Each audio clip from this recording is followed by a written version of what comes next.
Bagaimana hukum mahar emas yang disimpan dan jarang dipakai? Apakah dikenai zakat mal? Emas punya ibu, subang, anting, gelang, rantai, cincin, gigi, tidak ada zakatnya. Menurut jumhur ulama, tak ada zakatnya sampai beratnya 200 misqal. 200 misqal itu 200 dinar. 200 dinar itu 850 gram, sekilo kurang seon setengah. Kalau ada anting ibu beratnya sekilo kurang seon setengah, asal dipakai merah muko, itu baru kena zakat. Kalau tak sampai, tak ada zakatnya. Ini menurut mazhab Syafi'i, Hanafi, Maliki, 3 mazhab. Tapi ada ustadz kemarin ceramah katanya keluarkan sekali seumur hidup. Itu mazhab Hambali. Balik dari sini, cabut rantai, cabut cincin, cabut gelang, cabut gigi, timbang. Berapa gram semuanya? Keluarkan sekali seumur hidup. Saya condong kepada pendapat ini. Kenapa? Kalau ditunggu sekilo kurang seon setengah, nanti ibu pulang pakai pendapat yang ini. Saya sebutkan di sini dua-duanya supaya tak bingung kalau ada ustaz penceramah tak ada tuh zakatnya. Berarti pendapat ini ada zakatnya, keluarkan seumur hidup sekali. Berarti dia pakai pendapat mazhab Hambali. Sebelumnya saya minta maaf karena pertanyaan saya tak terkait dengan kajian. Apa hukum permainan dadu? Dadu sama catur haram menurut mazhab Hanafi. Apa sebabnya haram? Karena satu, mubazir waktu. Innal mubazirina kanu ikhwanas syayatin. Kita menerima tamu aja tak sempat, saking kan sibuknya. Sampai dari Padang jam 4, tidur sebentar, sholat subuh jam 7 masuk kelas, keluar jam 8.45 masuk kelas jam 9, masuk lagi jam 10.30, habis itu sholat zuhur, masuk lagi jam 2, habis itu pulang ke rumah, mandi istirahat, baru berangkat lagi pengajian. Sampai kawan mau datang ke rumah pun, mohon maaf aku bukan menolak tamu, tak ada lagi waktu. Dia bisa pula santai. Mubazir waktu ini. Innal mubazirina kanu ikhwanas syayatin. Orang mubazir ini saudara setan. Yang kedua, melalaikan sholat. Hayya 'alas shalah.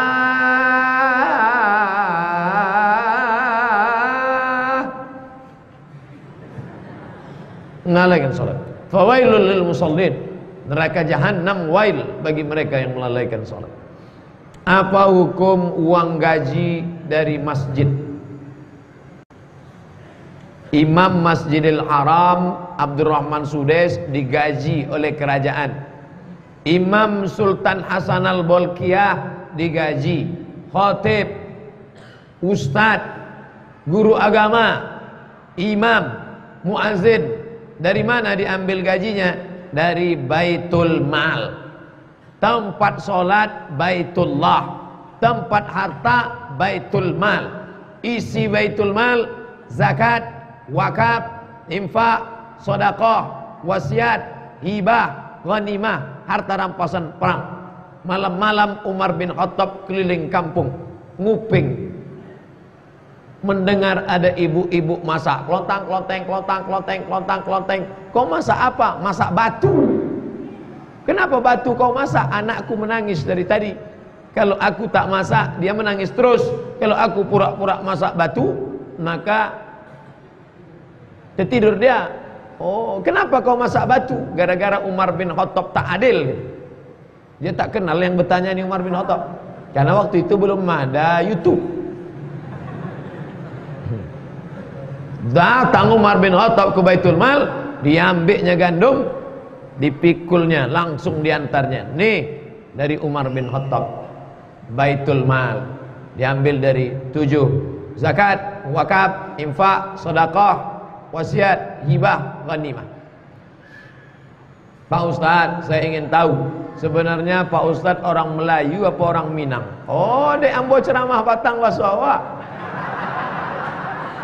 Itu baru mandanga ambo ceramah di Padang.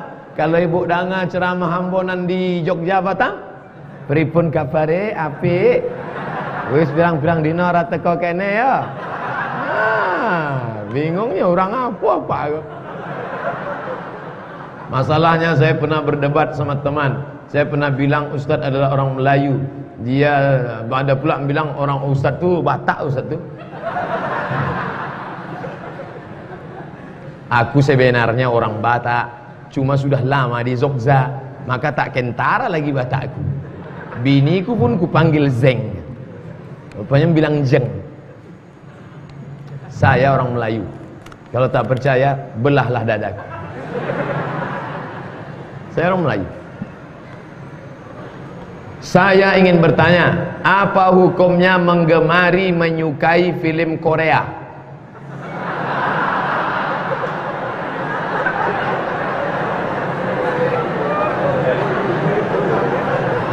Orang Korea ini kafir, tak bersunat, tak mandi wajib, berzina kerjanya. Jangan suka kepada orang kafir. Man tashabbaha biqaumin fahuwa minhum.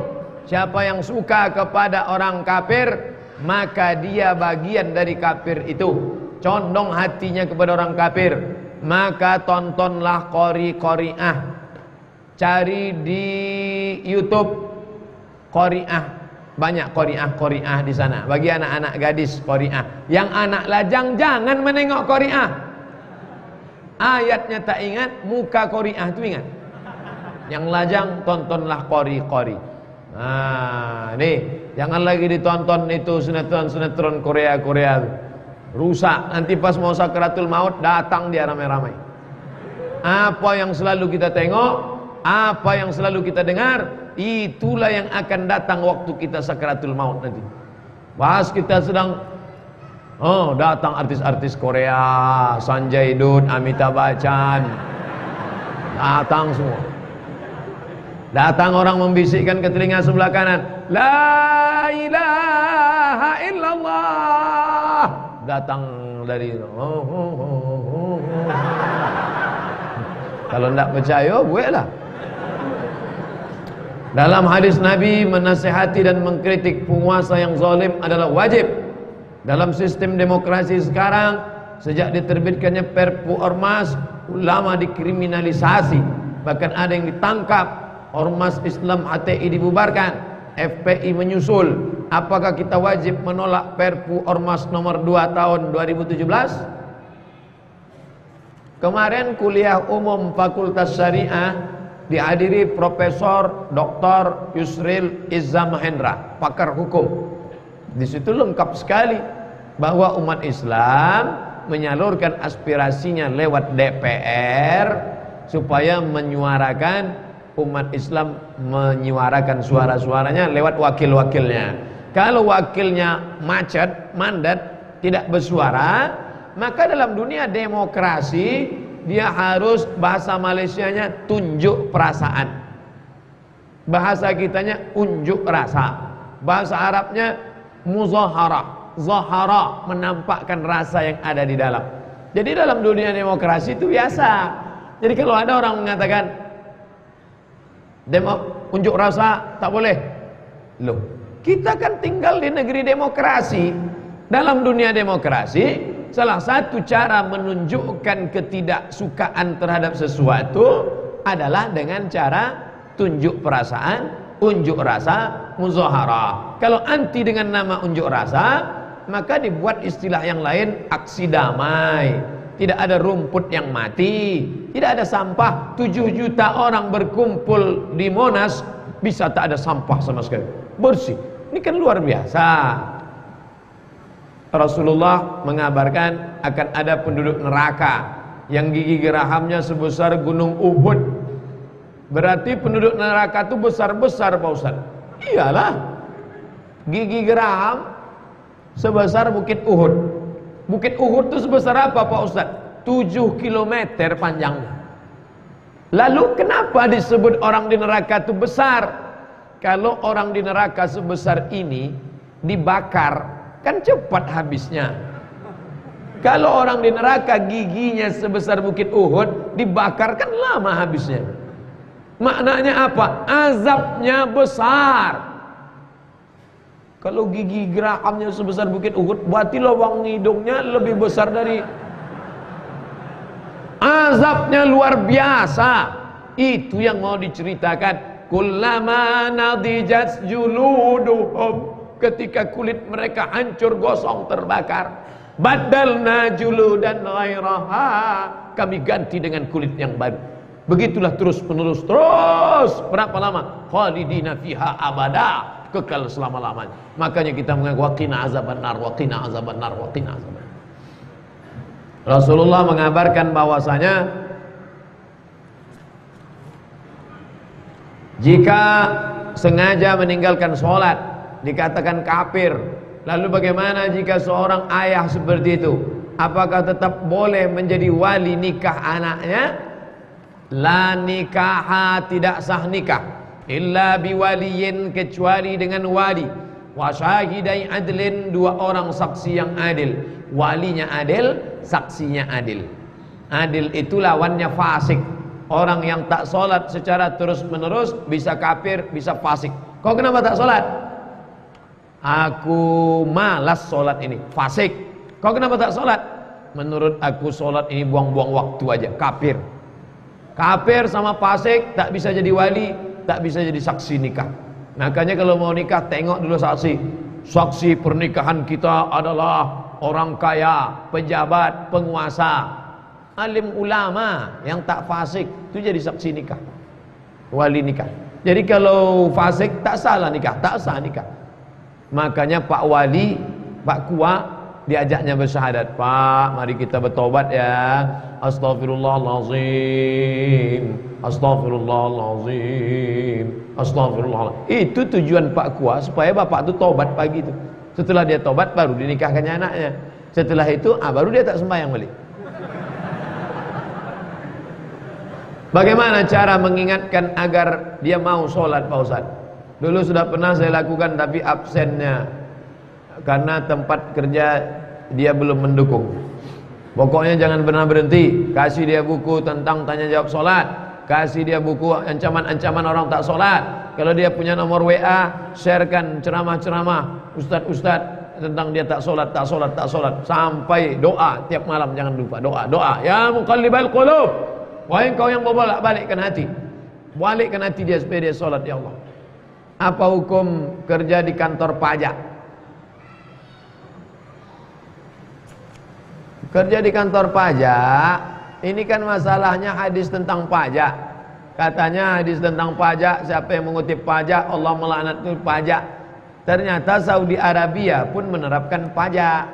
Lalu hadis yang dimaksud itu pajak tak boleh, itu pajak yang mana? Zaman Nabi ada dua negara, satu negara Romawi, satu negara Persia. Romawi sama Persia ini mengutip cukai pajak. Pajaknya itu untuk beli gelas raja, gelasnya dari emas. Untuk beli piring raja, piringnya dari emas. Untuk biaya raja nikah sama selir-selirnya. Maka kata Nabi, itulah pajak laknat Allah, karena diambilnya harta orang miskin. Adapun pajak untuk bangun jembatan, bangun sekolah, maka itu tidak termasuk pajak yang dilaknat. Begitu fatwa dari ulama Saudi Arabia. Sebelum menikah istri saya baik betul dengan ibu saya. Setelah menikah istri saya selalu bermuka masam. Jadi bagaimana cara mendamaikannya Pak Ustaz? Iya, kamu udah dapatnya. Dia dulu kan pakai muka baik, belum dapatnya anak ibu tuh. Baik-baik ibu, kata dia. Udah dapatnya anak ibu tuh, dadah, kata dia. Perempuan, aku adalah milik suamiku dan suamiku adalah milik ibunya. Bukan hadis Nabi, dapat dari grup WA. Aku adalah milik suamiku dan suamiku adalah milik ibunya. Maka anak perempuan mesti paham itu. Laki-laki punya istri perempuan, punya emak perempuan juga mesti paham itu. Maka mesti, kalau tidak, oh kacau lah, macam Tom and Jerry dia. Saya tidak bertanya, tapi saya minta doa sama Pak Ustaz. Toko saya di depan masjid. Nanti kita doa.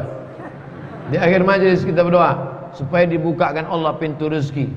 Yang belum punya anak dapat anak, yang belum menikah supaya nikah, yang sudah nikah supaya bisa nikah sekali lagi. Mana tahu istrinya meninggal, ibu mau marah aja pula. Bagaimana cara sahabat membedakan apakah yang disampaikan itu hadis atau ayat Quran?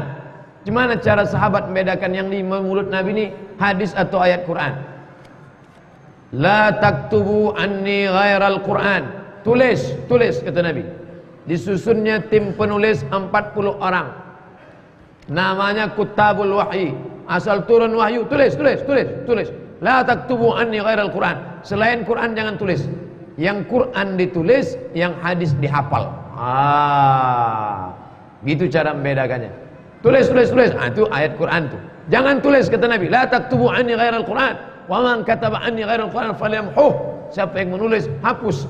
Tapi ada beberapa sahabat dikecualikan boleh menulis. Di antaranya Abdullah bin Amr bin As. Ya Rasulullah, ya. Boleh tak ku tulis hadis? Wallahi kata Nabi, ma kharaja minhu illa haq. Yang keluar dari sini hak, tulislah. Ada pula Nabi menyuruh tulis, namanya Abu Syah. Abu Syah ini orang Yaman. Datang dia ke Makkah. Uktubu li Abi Syah. Tolong tuliskan hadis biar bisa dibawanya balik ke Yaman. Ini pengecualian. Maka Nabi sudah menyusun tim penulis Al-Quran. Di antaranya adalah Zaid bin Thabit. 4 khulafa arba'ah itu penulis semuanya. Abu Bakar, Umar, Utsman, Ali. Zaid bin Thabit, Muawiyah bin Abi Sufyan, kemudian Talha, Zubair. Nah ini semua tim Kutabul Wahyi. Pak Ustaz, apa ada amalan doa untuk memiliki keturunan? Salat tahajud malam, di sujud terakhir minta kepada Allah Subhanahu wa taala. Mintanya jangan di mulut, dalam hati. Karena kalau sampai di mulut batal, dalam hati. Kalau di mulut pakai bahasa Arab tak apa-apa. Kalau bahasa tolong aku batal. Nah, minta kepada Allah Subhanahu wa taala.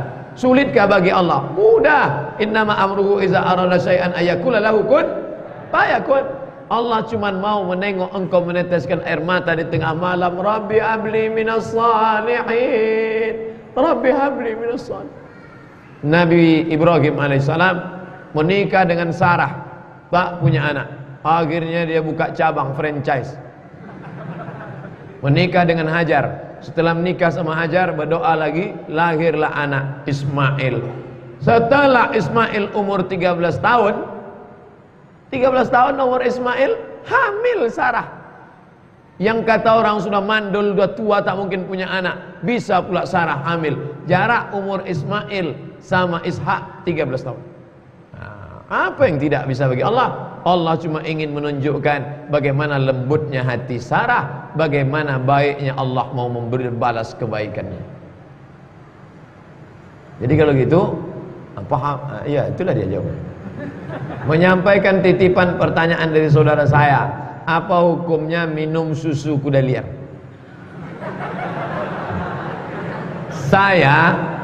Saya naik kuda jinak, dipegang 4 orang. Bisa pula orang ini memeras susu kuda liar.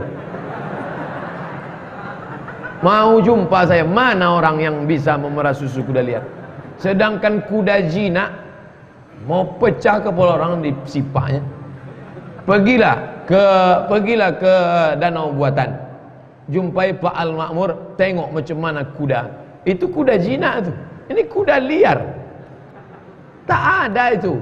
Kambing punya susu, kuda liar punya nama.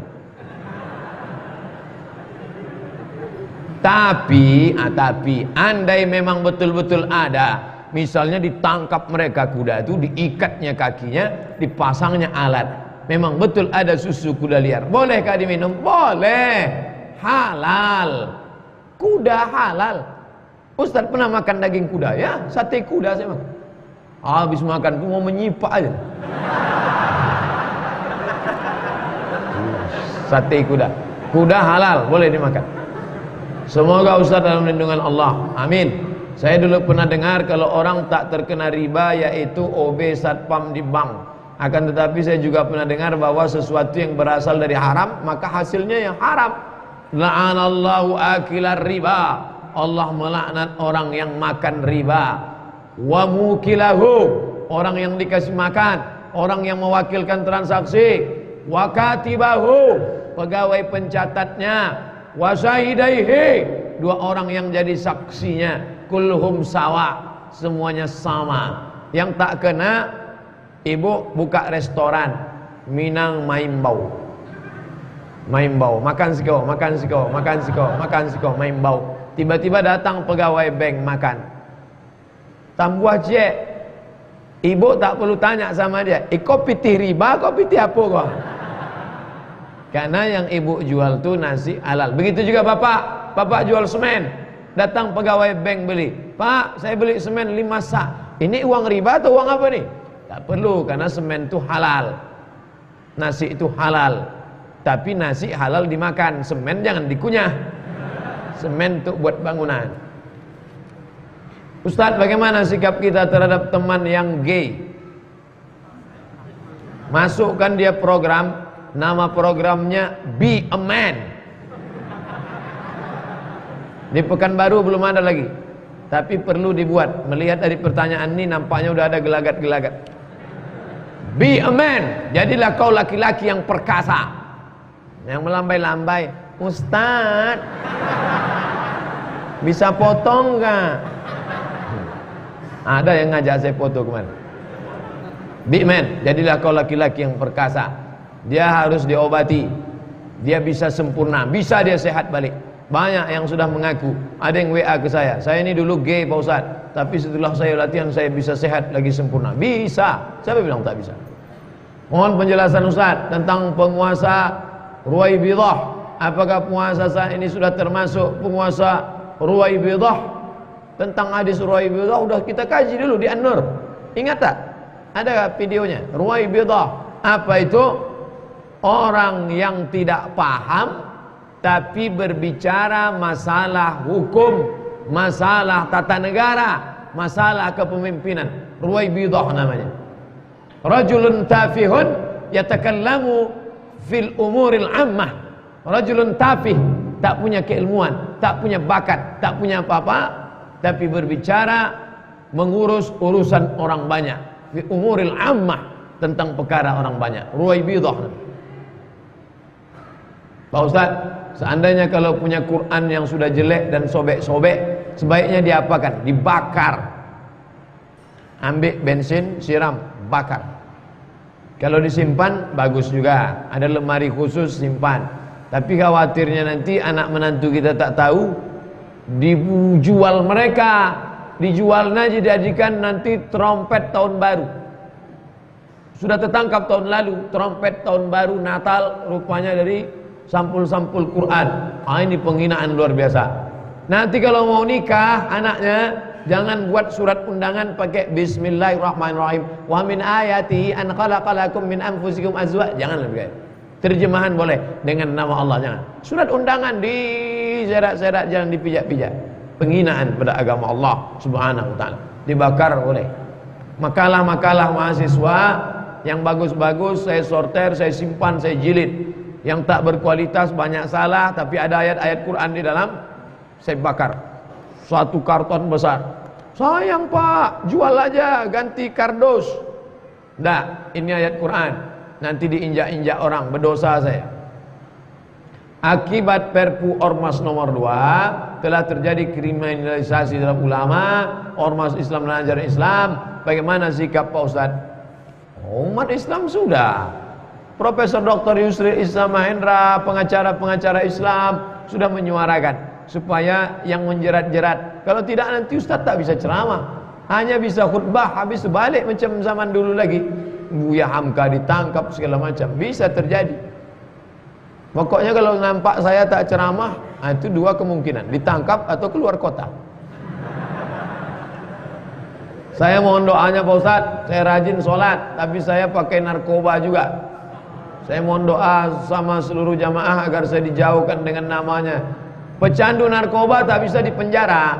Pecandu narkoba mesti ikut program rehabilitasi.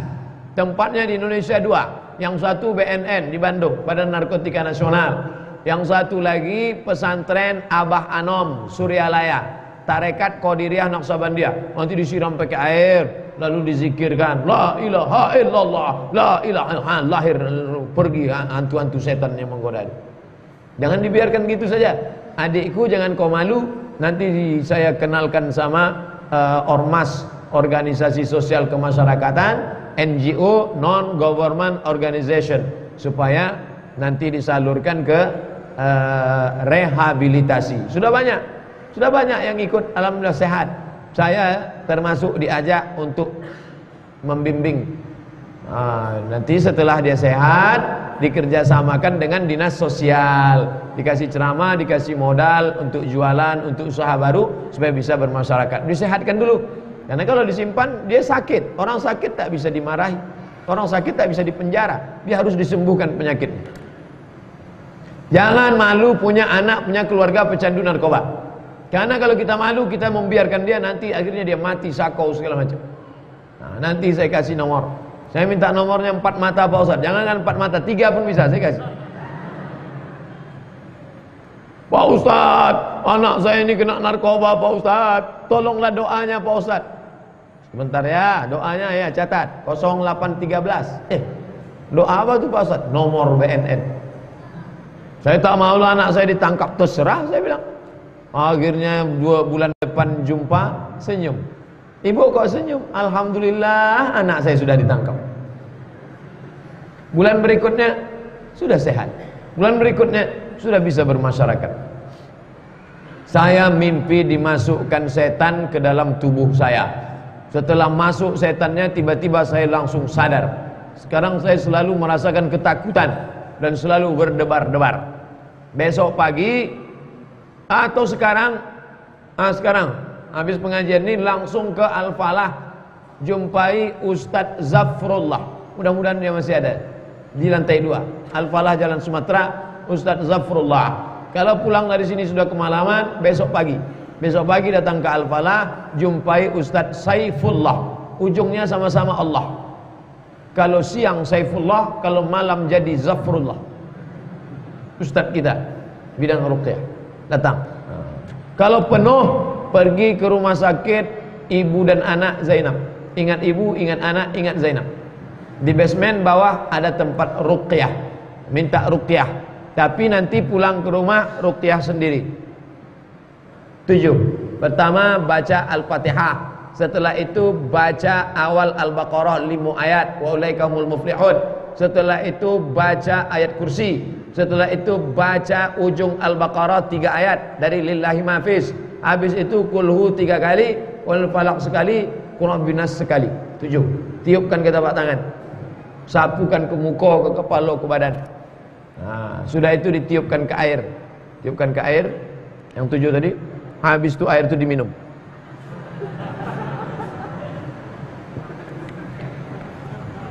Alhamdulillah tak ada respon. Berarti tak ada jin di dalam. Apa arti jin saka itu Pak Ustaz?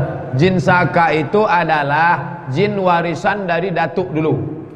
Datuk kita berkawan sama jin. Mereka menjalin MOU, Memorandum of Understanding between me and you. Setelah datuk awak mati, nyo datang ke apa awak. Setelah bapak kita mati, dia pun datang ke kita. Pas kita sedang duduk-duduk, dia datang. Hai Abdul Somad, aku adalah jin saka yang dulu dekat dengan datukmu. Setelah datuk kau mati, aku tetap hidup. Aku datang ke bapakmu. Setelah bapakmu mati, aku tetap hidup. Sekarang aku datang kepada engkau. Maukah engkau melanjutkan pertemanan ini? Wih, aku tak perlu berteman dengan engkau, karena temanku di FB fanpage sudah 1,5 juta. Kalau kita menjalin hubungan sama dia, maka dia akan terus dia berdiam diri dalam cincin, cincinnya dijaga. Nanti kita mati, datang dia ke anak kita. Dia berdiam diri dalam keris, kerisnya dimandikan setiap malam 1 surah dengan 7 air kembang, air limau, air jeruk, air macam-macam. Nanti dia datang terus, maka tinggalkan sampai akhirnya dia pergi. Kita bacakan ayat-ayat ruqyah, dia tak bisa ikut sama kita. Dia mau ikut makan, kita baca Allahumma barik lana fima razaqtana wa qina azabannar, dia tak bisa ikut makan. Dia mau ikut tidur sama kita, kita baca bismika Allahumma ahya wa amut, dia tak bisa ikut tidur. Dia mau ikut kamar mandi, kita baca Allahumma inni a'udzubika minal khubuthi wal khaba'is. Dia mau ikut menjalin hubungan, kita baca ada hubungan, maka tak bisa. Akhirnya lama-lama dia tak sedap di sini kata dia pun cabut. Carinya tempat main. Nah, itu tentang jin saka tadi. Bagaimana cara membuka hati suami biar gampang dibawa mengerjakan sholat? Ibu, nanti malam sholat tahajud, habis itu sholat hajat. Usolli sunnatal hajat rakaataini. Aku berhajat supaya hati suamiku ini lembut ya Allah. Habis itu besok pagi pergi ke toko buku, belikan buku ancaman bagi orang yang tidak sholat. Kasih saya. Apa nih? Baca aja lah bang. Setelah itu kalau dia punya nomor FB, punya nomor WhatsApp, kirim video-video pendek. Siapa yang tak sholat, kafirlah dia. Sase Ustaz Anggo. Tak apa-apa.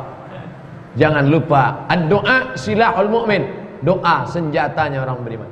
Ibu-ibu panggil anak lajangnya. Sini, kau sembahyang, solat. Cakap ibu masuk ke hati. Tak pernah berhenti, solat. Tak pernah berhenti. Ketika ibu berhenti ngomong, kenapa Ustaz dari tadi ibu aja? Ibu yang pernah ditumpangnya perut ibu 9 bulan 10 hari.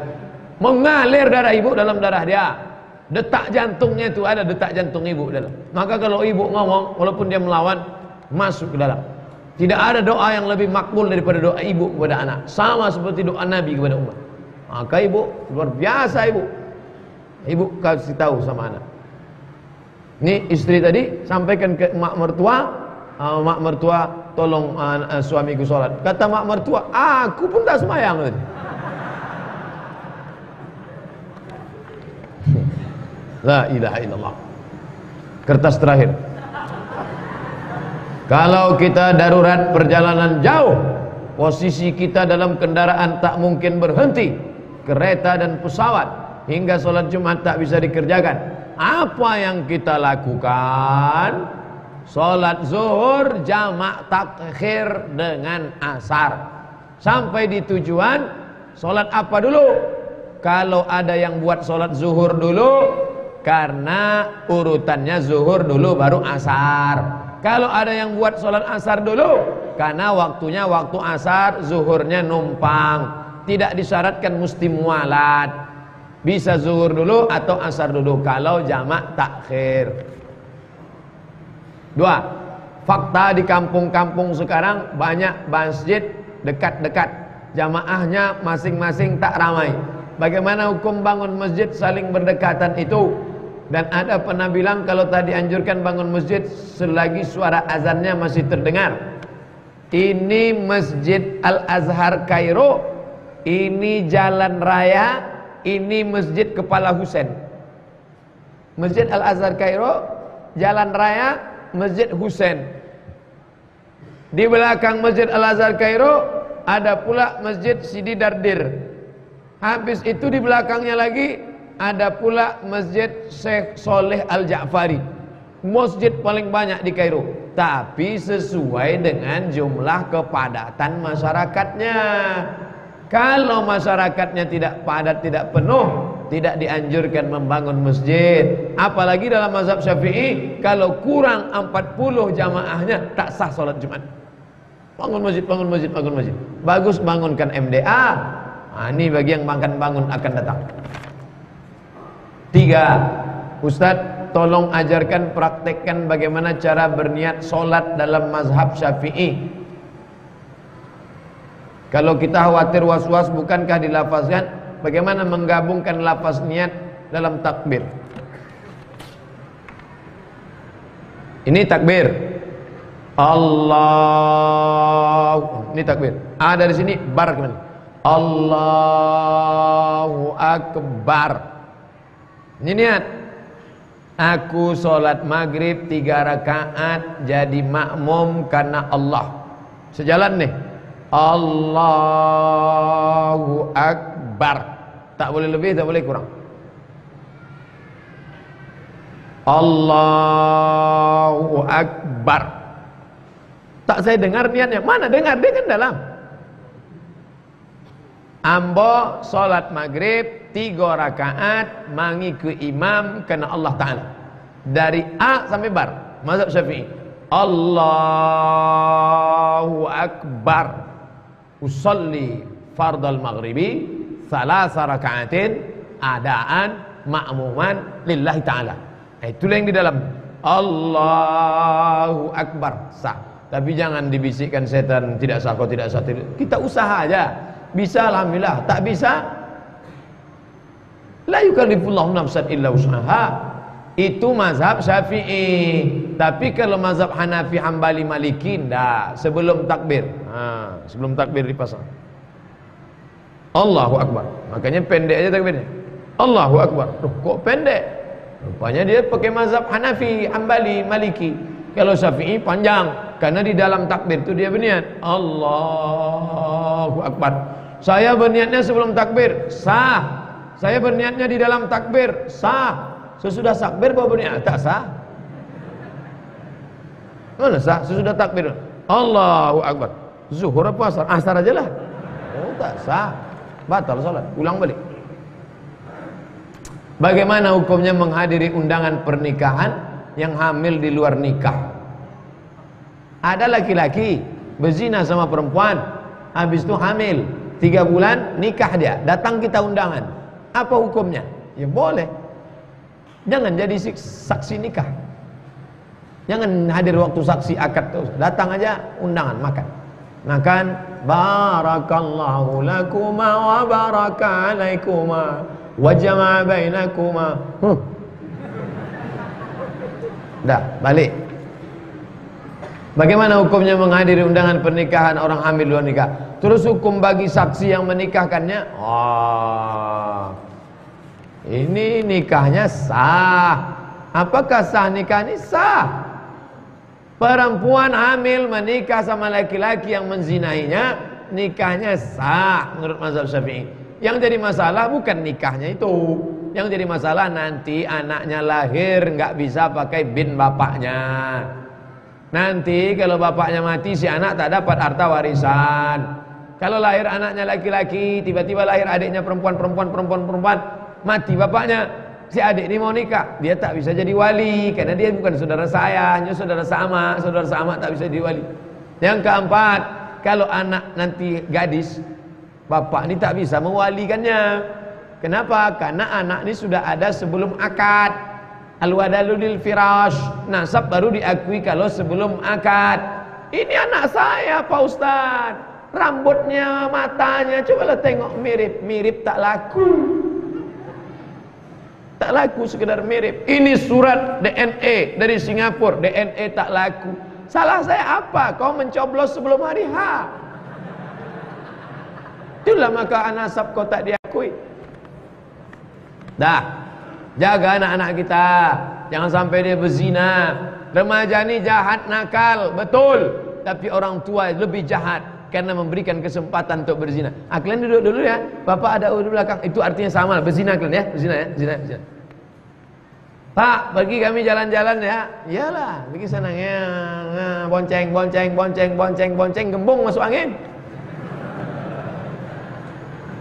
Oleh sebab itu jaga anak-anak kita. Jaga anak-anak gadis kita. Alah, Ustaz Somad itu jaga anak gadis kita, macam anak gadis dia sudah selamat aja. Anak saya laki-laki. Tapi berat juga tanggung jawabnya. Anak laki-laki kita tengok, dia bonceng anak gadis orang, kita tanya, mau dibawa kemana hubungan ini? Tanya baik. Ala hadhihi niyah al-Fatihah. A'udzubillahi minasyaitonirrajim. Bismillahirrahmanirrahim. Alhamdulillahirabbil alamin. Ar-Rahmanir Rahim, Maliki Yaumiddin. Iyyaka na'budu wa iyyaka nasta'in. Ihdinas siratal mustaqim, siratal ladzina an'amta 'alaihim ghairil maghdubi 'alaihim waladdallin. Amin. La tada' lana dzamban illa ghafartah. Segala dosa silap salah kami ampunkan ya Allah. Wala aiban illa satartah. Segala aib cacat kami tutupi ya Allah. Wala musafiran illa wasaltah. Saudara-saudara kami yang musafir datang jauh dari Sumatera Utara malam ini, berikan perjalanan selamat pergi dan pulang ya Allah. Wala maridan illa syafaitah. Keluarga kami yang kau uji dengan penyakit, sehatkan dengan sembuh yang sempurna ya Allah. Wala raghiban illa anjabtah. Yang ingin punya anak, berikan mereka anak-anak yang soleh dan solihah ya Allah. Wala aziban illa zawajtah.